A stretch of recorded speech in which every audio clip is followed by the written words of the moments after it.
places that you know seem like fantasy. There's a light inside your soul that's still shining in the cold, with the truth, the promise in our hearts.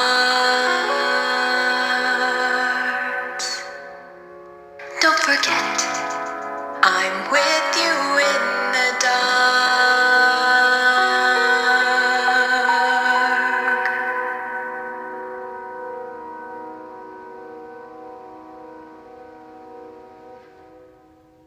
Scarlowy was very impressed with the work Rusty had done. "I must say I am impressed," said Scarlowy. "Well, Mr. Hugh told us," Rusty said. "Make the line look so good that Scarlowy might not even recognize it." That evening, they went to the sheds to talk some more. "Almost all the track is fixed except for one little bit," said Rusty. "I'm just worried Duncan's stupid rock and roll thing might have an accident." "What's this about me? I'm a plain blunt speaking engine. I know my way about." Rusty told him about it, but Duncan just snooted off. "I don't need advice from smelly old Diesel." Rusty was hurt by this. "Never mind him," said Scarlowy. "He's just one engine." The next morning, Duncan found his coaches not ready by Rusty. So Duncan violently hurt the coaches and carried them to the platform. By the time he got there, James was already there. "You're late," James snapped.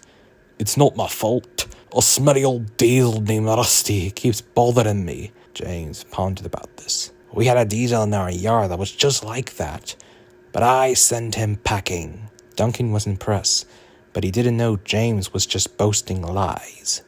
"Send him packing, send him packing," Duncan repeated to himself. As Duncan passed across the dangerous rails, everything seemed fine. It wasn't until he was reaching near the top station that something happened. Nothing's happened, silly old Diesel. Clever me. And he rocked and rolled along the line. "Steady, boy," checked his driver. But it was too late. "Sleepers and ballast, I'm off." And he was. "I knew this would happen," said Rusty, upset. Mr. Hugh told to get Rusty, but Rusty just refused. "I'm not helping Duncan and his racist allegories." "I'm ashamed of you, Rusty," said Scarlowy. "What about those poor passengers?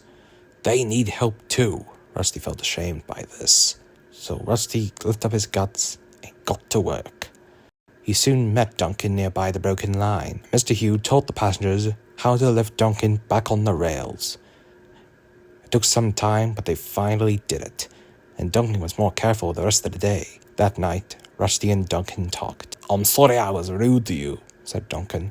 "I don't think you're a smelly Diesel at all.